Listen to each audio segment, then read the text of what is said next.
Okay, I want to welcome everyone. We're going to begin this week's shir for Parshas Vayechi, which is the final Sedra of Sefer Bereshis. We stand in unison in each and every shul this Shabbos, and we proclaim, we call out Chazak, Chazak, V'nis Chazek, that it is a call to each and every Yid in general as part of the klal, and each individual to strengthen himself and rejuvenate and revive and flourish, and everything should for the accomplishment of the past, and then of course for the future, for the future of everything that we want to do. We begin Parshas Shemos, Sefer Shemos, Shabbos by Mincha, and it's already, it flew by. The Arizal said that the reason that Bereshis looks like a storybook, in other words, when you take a look at Bereshis, it looks like an interesting book. Says the Arizal that of the 5 Chumashim, Chamisha Chumshei Torah, Bereshis is the highest. And the reason it was put into storybook, like telling one story after the other, or the Minchava and then Noach, was because it was so high that if it would have been written just as it actually is, without a little bit dramatization and without a little bit story to it, no one would understand what's happening. So says the Arizal. So we're concluding, and it says that Yaakov Avinu, Vayechi Yaakov be'eretz Mitzrayim. I mentioned, I think, in a previous year, that all the Chelkei Kedusha so much fell into Mitzrayim, and that was the reason that Klal Yisrael had to go to Mitzrayim. That's the reason Yosef became a viceroy in Mitzrayim, the famine and the food and everything else to it, because that was the place of the Chelkei Kedusha. And Yosef picked up and revived 202 of those Chelkei Kedusha, and Yaakov Avinu came to conclude the last 86 that Yosef couldn't muster the support to be able to spiritually ride them. They were very big chunks, so to speak. I'm saying it in very mundane terms to be able to just understand. But Yaakov Avinu, and he said it, and then Al Pi Kabbalah, when we learned that pasuk, Od Li, Rav Li Od Yosef Chai, that the Rav is B'Gematria 202, which is the amount of the Chelkei Kedusha that Yosef brought to life, and the last 86, and he said that I see that he revived that, but he didn't finish the job, so I'm going down to Mitzrayim to finish off the job. And when it starts, the Parsha begins, Vayechi Yaakov be'eretz Mitzrayim. So the Svarim say that he brought to life. I mean, the simple pasuk means, and he lived in Eretz Mitzrayim 17 years. That was the total amount he came. He was 130, and he was nifter at 147. And they brought him after 70 days of the Avelis back to Eretz Yisrael, and of course he's buried in Hebron. So Yaakov Avinu brought to life and lots of bracha. As I mentioned, that there were 7 years of feast and there was 7 years of famine. But when Yaakov Avinu got to Mitzrayim, that was the end of the second year of the famine. The 7 plentiful years finished, and there was the beginning of the last 2 years of The first 2 years of the famine, and then the bracha came, and there was no more famine. But when Yaakov Avinu's body was taken out of Mitzrayim to be buried in Hebron, the last 5 years returned to be experienced by the people of famine. So there were a total of 7 years. But what I want to say to you is that I'm jumping for a minute to the end of the Sedra, that the pasuk says, "Gam b'nei mocher yuldu al birkei Yosef." The great grandchildren of Yosef, as the Sedra ends, it says that his great grandchildren grew up. They were on his lap, birkei Yosef, on the knees of Yosef, and the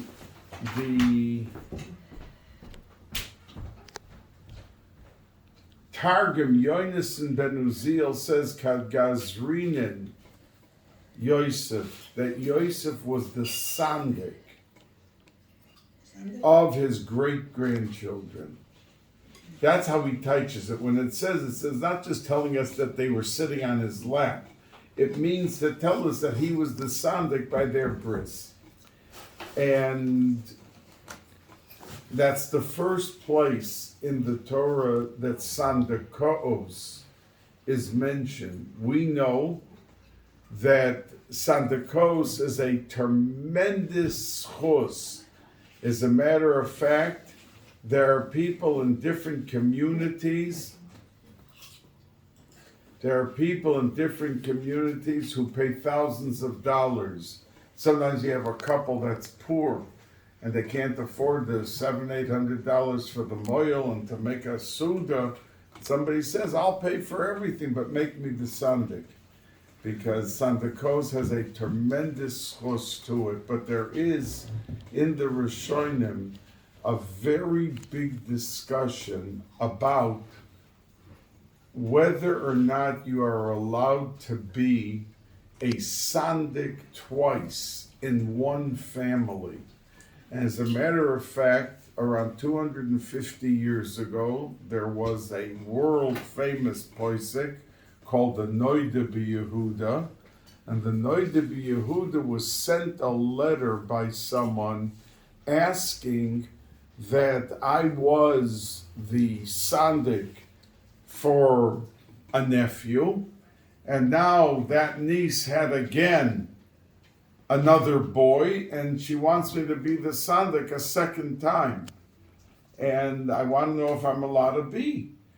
What does the question stem from? It stems from the fact that it says that Sandakos is a segula for Ashiras, to get very rich. Because it's like a person being makter ketoris. And you know, in the Mishkan and the Bais Hamikdash, there was incense, and it was a very, very big thing and a holy thing. It was the Mizbeach HaZahav. There were 3 items. In the actual Kodesh Kodashim was only the Aron. But in the actual Kodesh, outside of the Kodesh Kodashim, there were 3 things: the menorah, the Shulchan, and the Mizbeach HaKetoris. That's not the Mizbeach HaNachoshes that was in the Azara, the place that when you go to Eretz Yisrael, you see that there's a silver dome. That is the Makom HaMizbeach, the Mizbeach HaNachoshes, where they brought the Korbanos, where Avram Avinu took Yitzchak and bound him, because that was the Makom HaMizbeach. But inside, there's the Mizbeach HaKetoris, the place where they brought the incense every day. And it says that the Kohen Gadol used to be Machabed a Kohen to bring the Ketoris. And he never was Machabed the same Kohen twice. He was never Machabed the same Kohen twice. Why? So the Gemara in Yuma says because the Kohen who brought the Ketoris became rich. And to give somebody else a chance to become rich, he always was machabed somebody else. So there was a different kohen every day who brought the ketoris. So the shaila to the Noida Yehuda was that since being a sandik is like you're maktir the ketoiris, and it's a segula for ashiris, and they never gave the same, am I allowed to be a sandik in my nephew a second time? Everyone agrees that to be a sandik 100 times you're allowed to be. You're allowed to be, but not the same family. That was the question. So the Noida Yehuda wrote him back that I don't get into these esoteric, if it's not a shaila mentioned in the Gemara, I don't get involved in it. And then he proceeds to write a 3-page tshuva. A 3-page tshuva after saying that the person who's a tzaddik, he's like being maktiv the ketoris. He's like the Kohen Gadol, and really the Kohen Gadol himself could have done it every day. It was his choice. That means he could have preempted any other Kohen because it was his avodah. He was just mechabed the others to come in and do it. So, and we see many Rabbonim and Rosh Yeshivas and Rebbe that they do it many times in a family. So that's what he wrote. And the Chassan Sofer wrote a blistering answer, because they lived at the same time, in a letter to the Noida Yehuda, that how could you say it, that it's only because of the fact that he had a din of Kohen Gadol, but by the Sandakos, really you shouldn't do it. So today, nobody, I had a shaila, somebody was machabed me with Sandakos, and he came back to me and had a second boy, and then he had a third boy.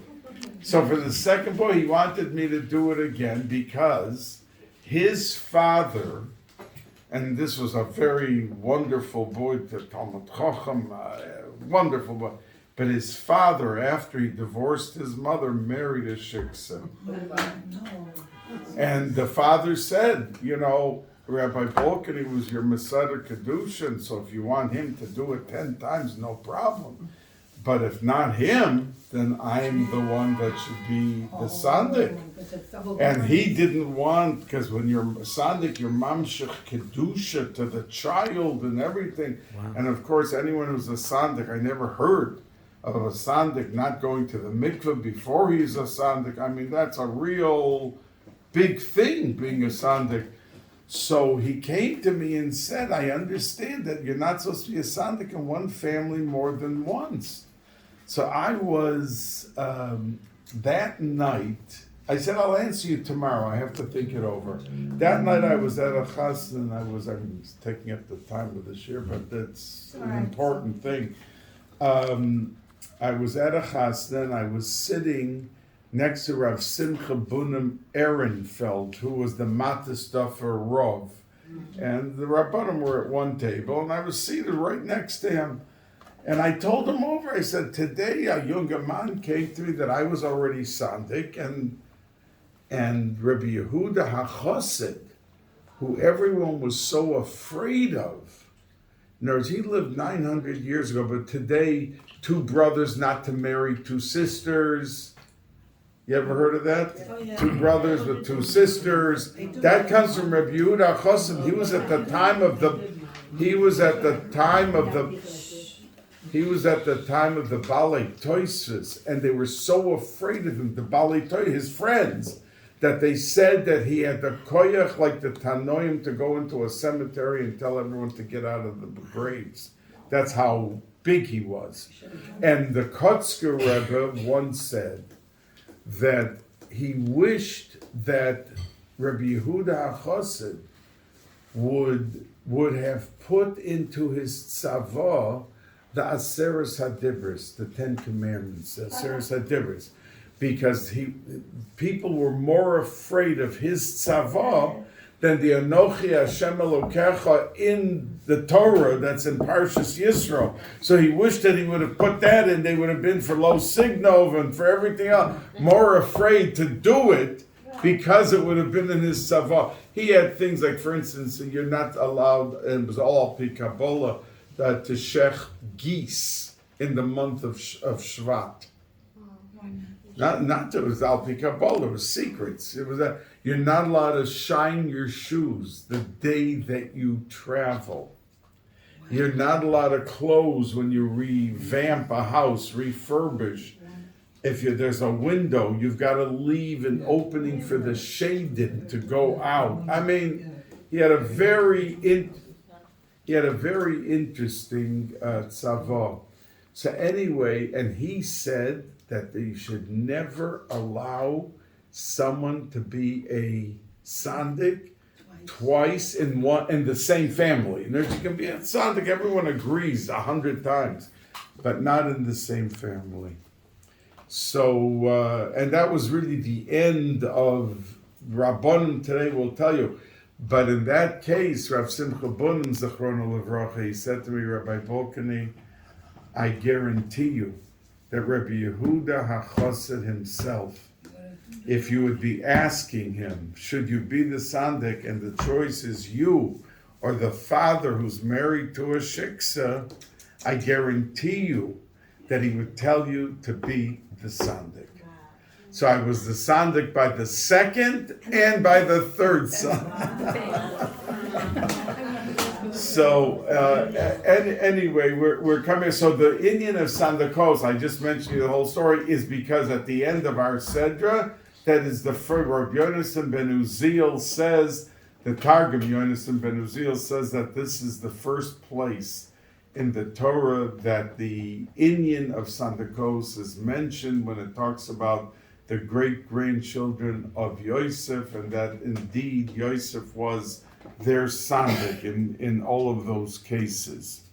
Now, there is a bracha that Yaakov Avinu said, V'yidgu larov bekerev ha'oretz. It's a famous pasuk. Many people, we say Hamalach hago elosi before we go to sleep, and that's the end of that paragraph. V'yidgu larov, and you should be prolific, you should be multiply like the dogim bekerev ha'oretz that are here in the world. Fish have, and why the Mefarshim ask, why did he compare Klal Yisrael to fish? Fish are in the water, and anything in the water, there's no ayin hara and there's no klala. That's why by the Mabul, the whole world was destroyed from top to bottom, but not the fish.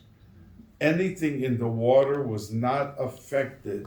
And that is the reason why we on Shabbos, every Suda, that means even a person by Shalosh Shudas in most shuls, they won't have salmon, but they'll have herring. They'll have some type of fish. And Sudos of Klal Yisrael, traditionally for the last 3,500 years, Friday night there's fish served, Shabbos morning there's fish served, because it says that the neshamas of tzaddikim, since there's no ayin hara on a fish, and that's the reason that there was no name given to the fish. When Adam Harishon, the animals passed by, he saw in their through his Ruach HaKodesh the shoyrish of their neshamas, and the name reflected that inner essence of what they were and how they were. And he gave everything a name. Everything. But not fish. That's why, I mean, we have a name for different types of fish, but there's no Hebrew names. There's no source from creation in the Sheshis Yemei Bereshis of any name given to any of the fish. Because they're really above this world in a certain sense, that they are above any type of ayin hara, and that's why the Chezkuni, when he discusses this, he brings out this point in the Chidah, says that ayin is begematria 120, and ayin hara, each one, and dogim, that v'yidgu larov, that there's also a gematria that is directly opposite, which is fish, because when we deal with fish, that there is no ayin hara, and that's why we incorporate it into our sudas on Shabbos. because of the bracha that the three things that it said bracha by man, by Shabbos, and by the fish in creation. So man on Shabbos have the fish. And it says that when tzaddikim ate the fish, they were able to be mala all the neshamas that were inside of the fish. That's why fish plays such an important part in the menu of Klal Yisrael. Now, we know that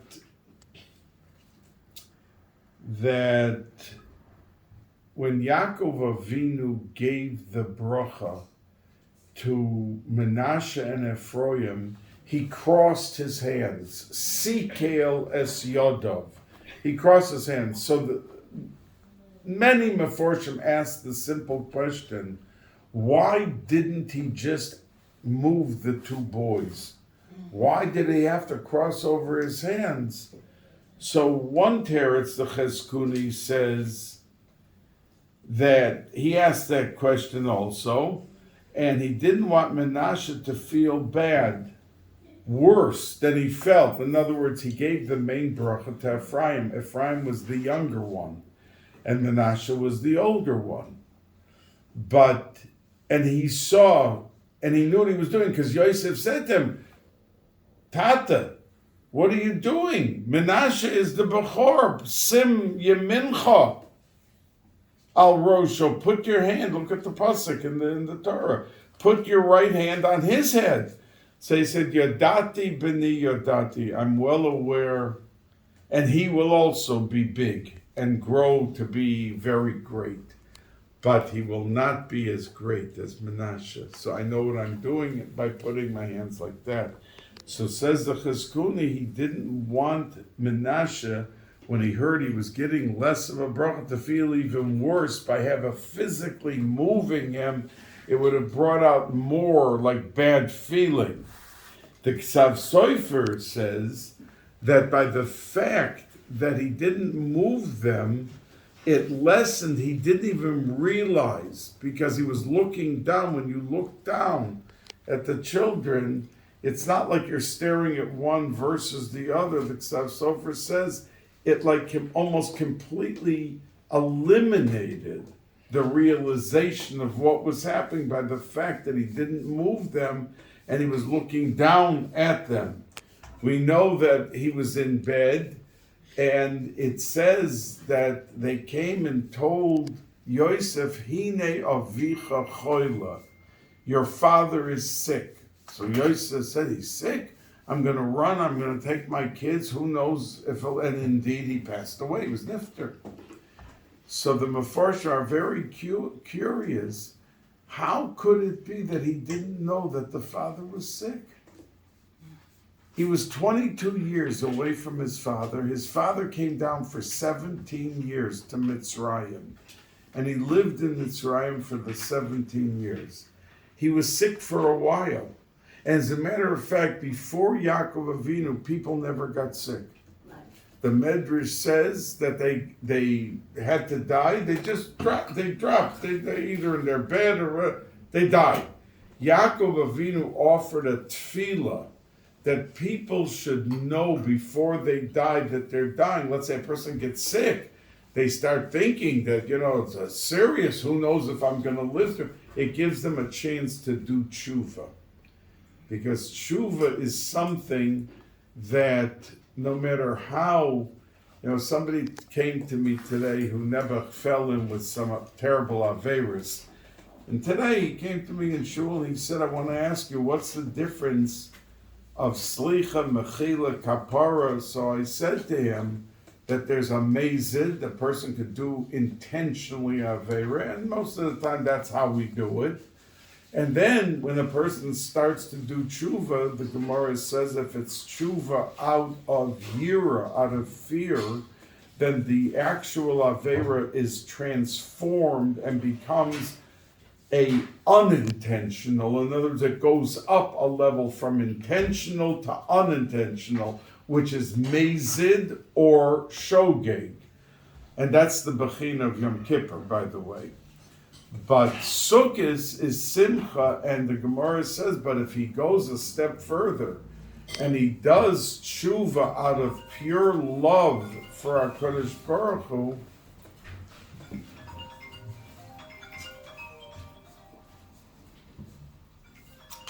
then he is able to elevate the Aveira to a level of mitzvah. And that's the reason that Rav Baruch Mimezhebush, the Einakol of the Baal Shem Tov, said that we go on Rosh Hashanah to Tashlach and we throw our Averis into the water, but after Sukkot, every matzah bakery goes back to the water, to a lake, to the river, wherever, and they draw out water. I don't know if you know it, but there's a thing called Mayim Shalanu. And they draw water from a river, and they incorporate it. They bake the matzahs for Pesach with that water. So says Reb Baruch, if we went Rosh Hashanah, and we threw all our Averis into the water, what do we want to go back and take that water and put it into our matzahs that we are Makayim a mitzvah asay d'oraisa? So says Reb Baruch Mimezhebush, because after Sukkot we do tshuva out of love and happiness, out of simcha. So those bushel baskets of Averis that we threw into the water are now mitzvahs. So we go back to the water and we draw out the mitzvahs to put them into our matzah. But the question is, how could it be that Yosef didn't visit his father? And frankly, the Meforshim say, like such a startling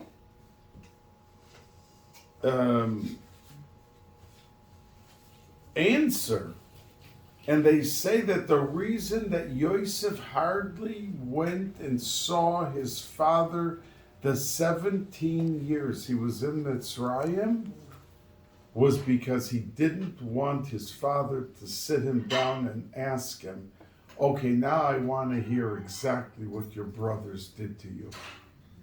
And Forshim say this. So, and he was afraid he wouldn't lie to him, but he didn't want to be mitzayir him, how they took his kesonis and dipped it in the blood. And Rabbi Chanan Wasserman, Zecher Tzadik V'Kodesh Livrocha, who was killed during he was here in America, but he knew what the Nazis were doing, and he went back to die with his flock. He went back to die. In other words, he could have stayed here and lived.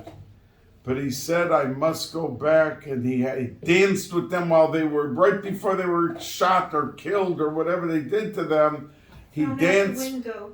I'm sorry? Thrown out the window of the yeshiva. So they danced together. He sang Ani Mamen with them. And then there were those that some survived in that area that saw it and were able to tell over what happened.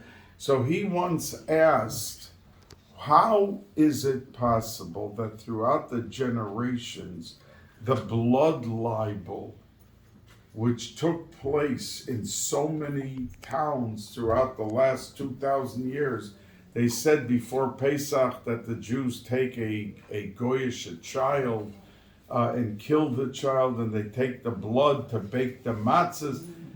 But everyone knows that Jews can't have any blood. When with the meat, we have to salt the meat to get every drop of blood out. We don't eat. It's an Israel thing, but you know that there's and it's so disgusting and like obnoxious to a Jew, the blood, to say that is how such a crazy concept.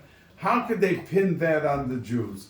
So Rabbi Chanan Zechrona Livracha said, the reason it was effective, the libel, was because of the story of they took the tunic and they dipped it into the blood to fool Yaakov Avinu.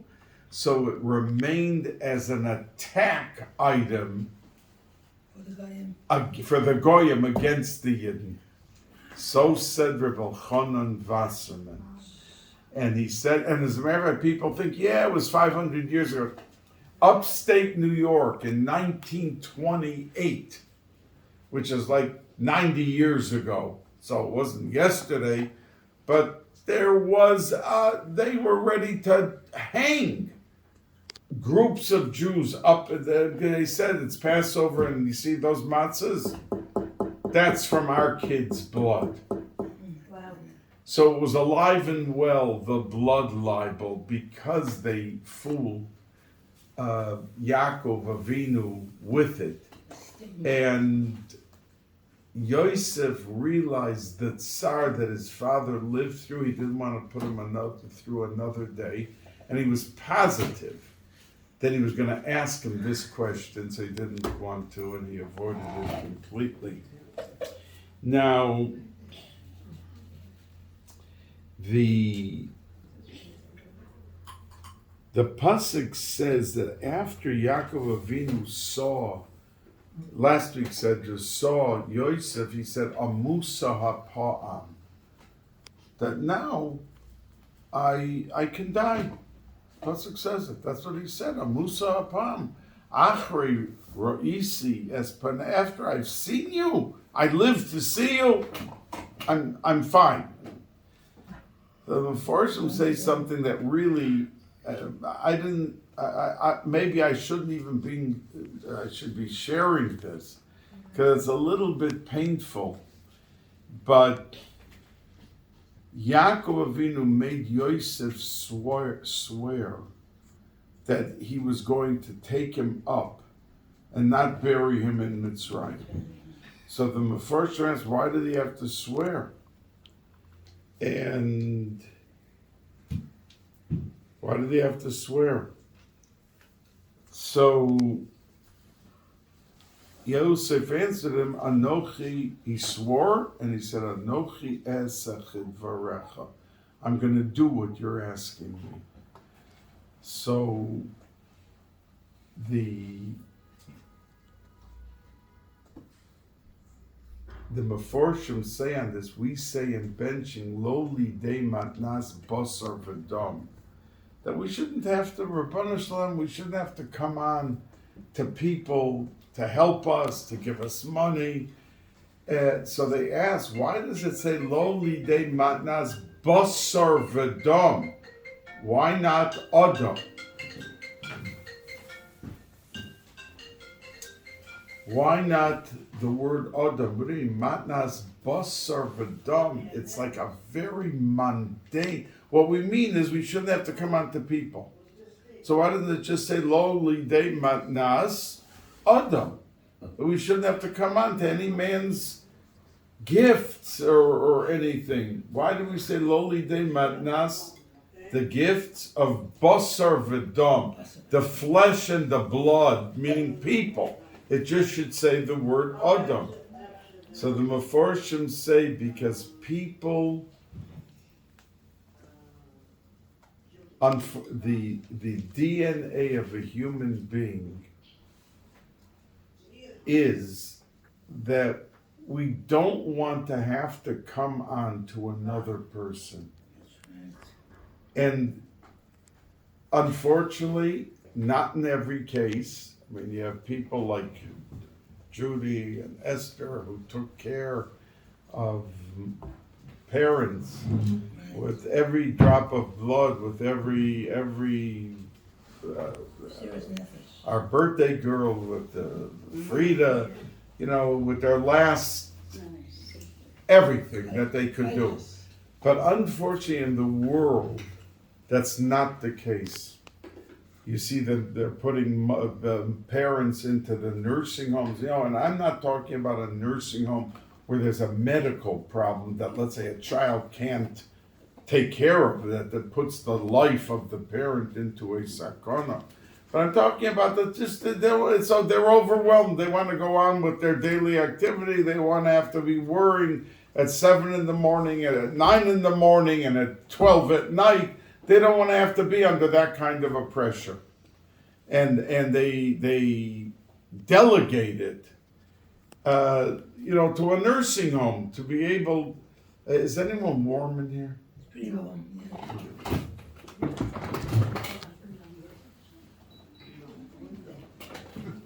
All right, we'll see. It's on 72, so it's pretty high. So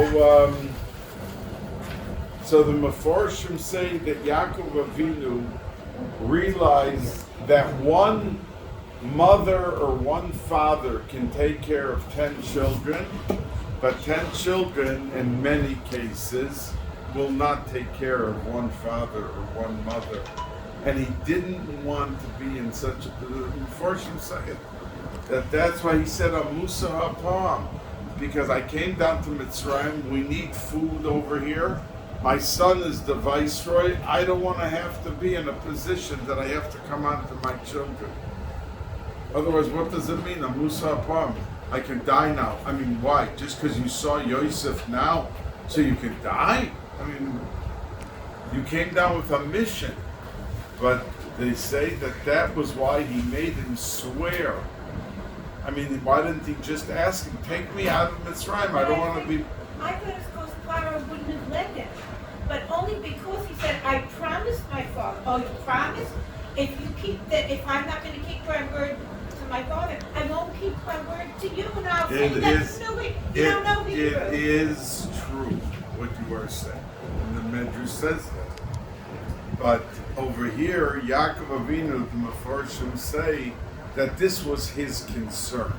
And he didn't want to be put into that position. And that's the reason that it says matnas basar v'dam, and it doesn't say adam like it should have said, because it meant any man to come on to anyone.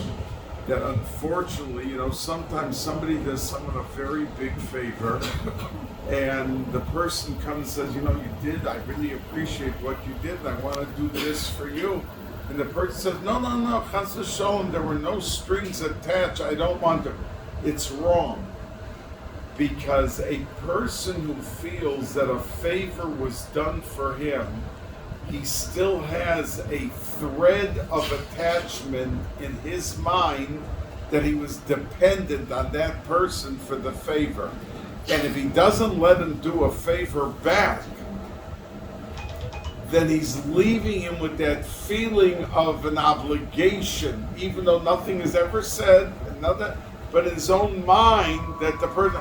But once he does something for the other person, he then is relieved of that mental responsibility and obligation, and he's able to feel much more free. He's been free.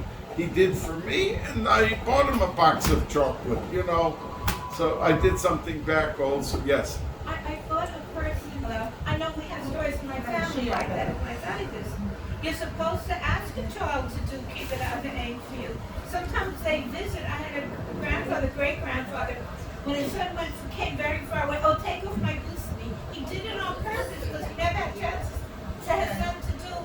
And they did it lovingly. They wanted to show right. On the contrary.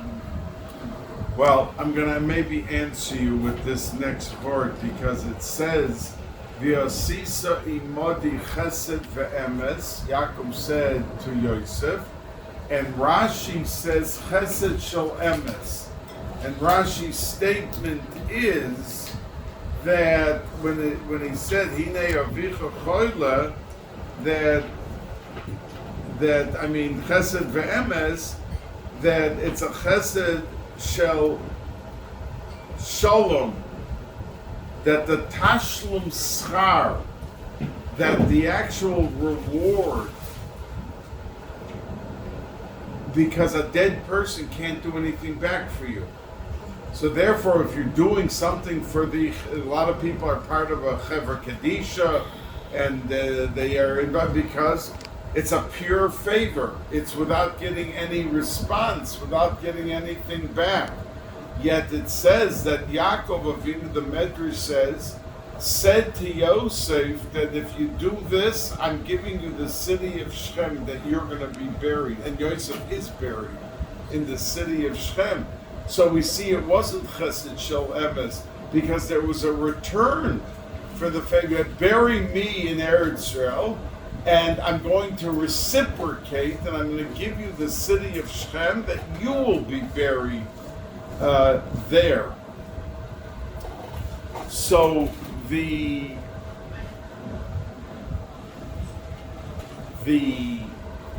what it means is that the dead person never feels indebted. In other words, once the person is nifter and he's buried al taras hakodesh, so it's that package on his shoulders that he carries when someone does him a favor. A person who's dead does not have that obligation. In other words, I'm saying it the opposite of what you're saying, that when a person does something for someone else and he allows the other person to do something back, he's doing him a very big favor. And the Mefarshim say this because it relieves him of that mental obligation back that he always carries around. Well, I never ever, I know there was a family here that took in someone that got off the boat after the war, and he was a yasam, he was like 8 years old, and when he got older, he got married, they married him off, it was like a son to them. And then there came a point that he never went back to visit them, which was terrible. But the people explained because they never dealt with that feeling of getting rid of, my life was secured by your benevolence. You took me in and you did for me. So it was like a ton of bricks on the person's head. Now this person was not conditioned in Hakoras HaTov, or he would have been every day calling, how are you? I mean, it was like his parents. It wasn't his physical, his regular parents, but he would have been calling and he would have been responding to a parent with that. But it just shows that when we teach children, we have to be sensitive to every child growing up, to sensitize them to the people around them of how much they owe to them, and they're not their enemies. That deep down, I can get out. I'm not obligated to anybody, and I don't owe anyone this and that. But the opposite, to be able to bring out in them that there is an everlasting Hakoras HaTov which comes forth and which should always be existing. Now we find in the brachas that Yaakov Avinu gave out, he said to Reuven, Reuven, you were supposed to be the Bechor, which he lost, and it went to Yosef's 2 children, it was split. Even though he was the oldest, he was supposed to be the Melech. And he was not allowed, it went to Yehuda. Why did he lose it? So Rashi tells us, and that's why I have the Chumash open right here. Rashi tells us that what did actually Yaakov Avinu said to him?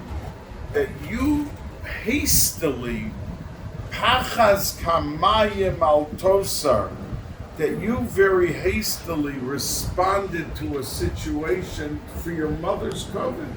In other words, your intention was good, but you reacted too hastily. And a king cannot survive successfully with people with his melucha. He cannot survive in a melucha when he does things which are hastily. And it's a very big lesson to each and every one of us in our decision-making process, that we cannot be, Yidden cannot be hasty. And Yaakov Avinu went on to Shimon and Levi because it should have been passed on to Shimon and Levi, And he said, because you went and you killed out Shechem, and you took weaponry, I guess they used swords or whatever they used to kill the people, that you introduced into the Jewish people weaponry. That's not the midah. Rashi says this. That's not the midah of Klal Yisrael to be involved in that. As Yaakov Avinu says, how did I succeed in my life? Becharbi uvekashti, with my sword and with my bow and arrow. Says Rashi, becharbi uvekashti, with my tefillah. In other words, he doesn't mean a physical bow and arrow or a sword. So it passed the Malchus, went from Reuven down to Shimon and Levi, and they all three were passed, and it came to Yehuda. Now, why in the world would it have landed by Yehuda? So the Gemara says, and the Targum Yonis ben Uziel, and others, the fact that Yehuda admitted by the story of Tamar. Imagine in front of Yehuda was like the Gadol Hador, the chief Rosh Yeshiva that Yaakov Avinu sent down before they got to Mitzrayim to open a yeshiva, didn't send Reuven or Shimon, who became the Soifrim and the Malamed Tinoikis, to open the yeshiva. He sent Yehuda, Bais Yehuda, Shalach Lefonav, Lahorus Vahem Goishna, to be able to establish the yeshiva. And Rabbi Yaakov Kamenetsky always used to say, why was Yehuda chosen to open the yeshiva? Because to begin a yeshiva, daf min haben malchus. You need regal royalty. You need majesty in dealing with a yeshiva in the hasaga, like a king deals with his subjects. That's how a Rosh Yeshiva has to deal with the children and the talmidim of the yeshiva. But Yehuda was the Rosh Yeshiva and the Gadol Hador, and in front of everyone, and Tamar was ready to give her life, and said, I'm not going to say that he is the one that I was with, because I'm not going to embarrass him in front of her. And she knew she was pregnant with 2 children, with twins, and she was ready to sacrifice 3 lives, her own and the 2 children, not to embarrass Yehuda. And Yehuda jumped up in front of the 10,000 people who were there watching and said, don't touch her. Sadka mimeni, I am the one. And she lived on, and she gave birth to the one that Mashiach will be an ancestor of. But why? And because of that, in front of so many people, and what would somebody else have done? They would say, well, I'm going to go ruin my reputation, I'm ruin my whole life, and admit that I'm the one. I'm not going to do it. I mean, okay, she's being killed, I'll do tshuva, I'll do this, I'll that. He said, I'm going to immediately jump up and admit that it's me. And Yaakov Avinu said, because of that admission in front of the whole world, what you did, I am going to give you the bracha of Malchus Liolam Voed. And that's why he had kingdom and Mashiach come from him. Yes, Esther. Didn't Yosef give Menashe and Ephraim to learn with Yaakov? He had them, he learned with them. Yes. So he knew what was happening with his father. No. The pasuk says they came and told him. The shliach came and said, "You should know your father's deathly sick." Hine avicha chola. So he never saw his children for 17 years. His children, but he saw, but he himself, Yosef, he didn't. When he went down to when Yosef went down to visit his father, he always had somebody there with him, so that his father could not broach that subject. No, he didn't visit him. That was what was. Yeah, I think Menashe was Hine his avicha father. chola. Menashe I'm not was talking about vice Menashe and president, but Ephraim. I'm not learned with Yaakov. I'm not- Not Menashe. Okay, Ephraim I'm learned not with talking Yaakov. about Menashe or Ephraim. I'm talking about Yosef. I The know, but question that's the is way it works. that he was asked, he was told, Hine avicha chola, suddenly said, oh, my father's sick. He grabbed his two sons and he went over to Yaakov Avinu. So that was the question of the Mefarshim. What happened for 17 years? He didn't visit him on a regular basis? He must have visited. What do you mean? So They would never explain, go. explain, They would never go. They maybe explain assumed to everybody me around then, them. what does it mean, Hine avicha chola? It's true, I was. It's a pasuk. The pasuk says they came into Yosef and they said, you should know, your father is very sick. And he jumped up and he said, he grabbed his two sons and he went to his father. What do you mean? He didn't know a week before that he was sick? He didn't know a month before? Maybe he wasn't sick. No, he was. It says that he was mispelled, that people, he was the first sick one. He got sick and he was the first one because he didn't want people to die suddenly. He wanted them to have a warning before they died that they were not well and that possibly they will die, and gave them a chance to do tshuva. He must have had a lot of sorrow to know that Yosef did not visit him. It must have been a terrible sorrow for him after. But the answer That's why- they say is because he was afraid that he was going to ask him, what did your brothers do to you? Tell me the story now. The Mefarshim say this is not my some sermonic. I always heard that he did visit his father, but always with somebody else, so that Yaakov could not broach that subject. No. I think everywhere Yosef went, he had attendants. He was the viceroy. He had butlers. He had. But it says that Yosef was afraid that he would be asked that Yeah, child. that's true.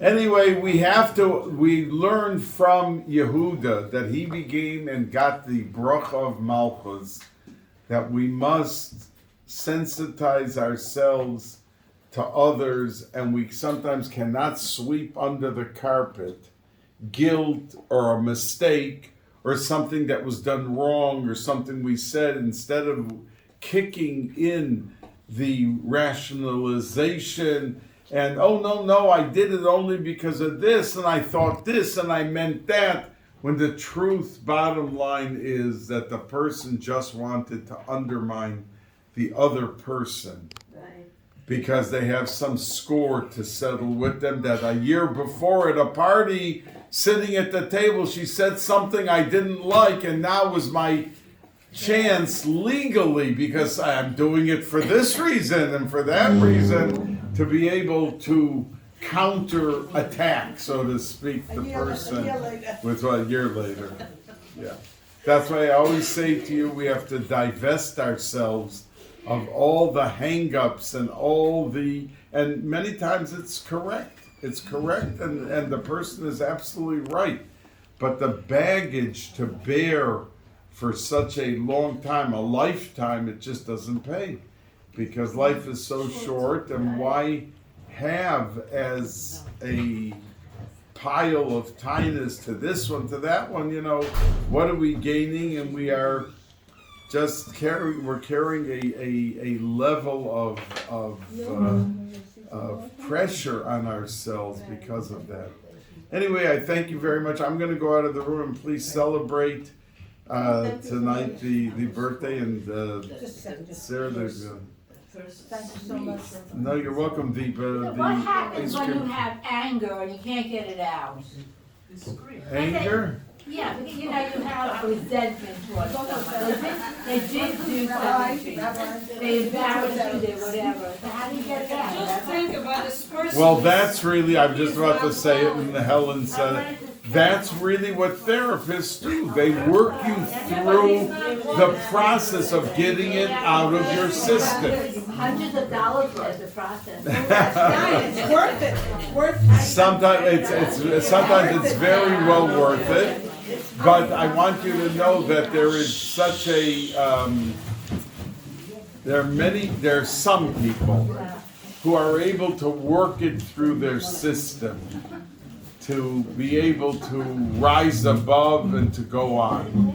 You know, and it's not easy. I'm not making it easy because there are people right here in this room who have memories of incidents that happened to them, that the bitterness and the anger may not be actively expressed each and every day, but the topic always comes back. It's underlying. You know, it always comes back in a conversation or in a this or a that, and they're carrying with them the baggage. And I'm not saying the cases I'm referring to, the people are right. Not, you know, like a person who's wrong, you can come to someone and you can say, listen, why don't you just be honest with yourself? It is something that you did that you shouldn't have. He doesn't understand. And accept it, that you can try to walk them through. But I'm referring to cases that are absolute, people are 100% right. 100% right. And they should just let it go and move on with life. We'll drink to that. But there are two sides to the story. That is a There's-